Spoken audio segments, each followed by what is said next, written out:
vous achetez des chaussures de sport ou des vêtements de marque en Israël, il y a de fortes chances pour que votre paquet passe par l'entrepôt de Sela Logistica situé dans la ville portuaire d'Ashdod en Israël. Les propriétaires de l'entrepôt ont décidé de robotiser une partie de la production ici. C'est beaucoup plus dur aujourd'hui de trouver des gens prêts à travailler dans des centres logistiques. Nous sommes également convaincus que sur le long terme, nous pourrons offrir un meilleur service à nos clients, car les robots ne se fatiguent pas. Leur productivité est meilleure que celle des employés. Nous obtenons aussi des données bien plus précises dans le système. Et nous pouvons accomplir nos missions 24 heures sur 24, sans aucune pause.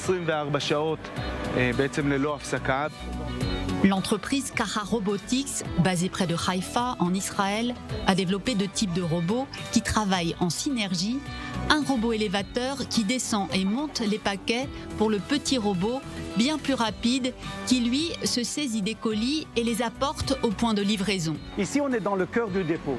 Pourquoi? Parce qu'en général, imaginez le nombre de personnes qui sont en train de courir pour prendre des éléments de chaque commande et pour les amener à la fin chez vous, ou chez nous, ou chez le magasin adéquat. Donc tout ce qu'on fait maintenant, c'est nos robots, c'est remplacer les gens. Un, ils ne veulent pas travailler. Deux, c'est très difficile de faire ce travail. Donc les robots remplacent ces personnes pour prendre les commandes, les éléments, pour pouvoir le faire le plus rapidement possible, sans erreur, et les amener le plus rapidement possible chez les personnes ou chez les magasins.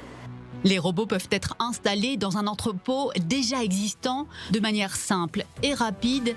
Ils sont entièrement autonomes. Toutes les missions et toutes les routes sont dictées par notre intelligence artificielle qui est située dans le cloud, avec des technologies similaires à Waze, Google Maps ou la voiture autonome, pour en fait donner au robot la route la plus courte tout en étant la route la plus libre. Avec un commerce en ligne en plein boom, les centres logistiques atteignent les limites de leur capacité et se tournent désormais vers la robotique pour augmenter leur productivité. La crise du coronavirus a encore amplifié ce phénomène. Les gens hésitaient peut-être un peu avant avec le corona. Maintenant, avec le corona, ils n'hésitent plus. Tous nos clients qui sont aussi bien aux États-Unis, on a des nouveaux clients aux États-Unis, on en a en Europe, bientôt peut-être au Japon, en Israël. Donc tous nos clients voient une nécessité d'aller dans l'automatique. Pourquoi? Parce que les gens ne pouvaient pas travailler non plus. Non seulement il y avait un manque de personnel, mais ils ne pouvaient pas à cause qu'ils devaient travailler l'un à côté de l'autre et on ne pouvait plus. Kaha Robotics a déjà reçu des commandes pour un montant de 13 millions de dollars en 2021, un chiffre qui devrait tripler en 2022.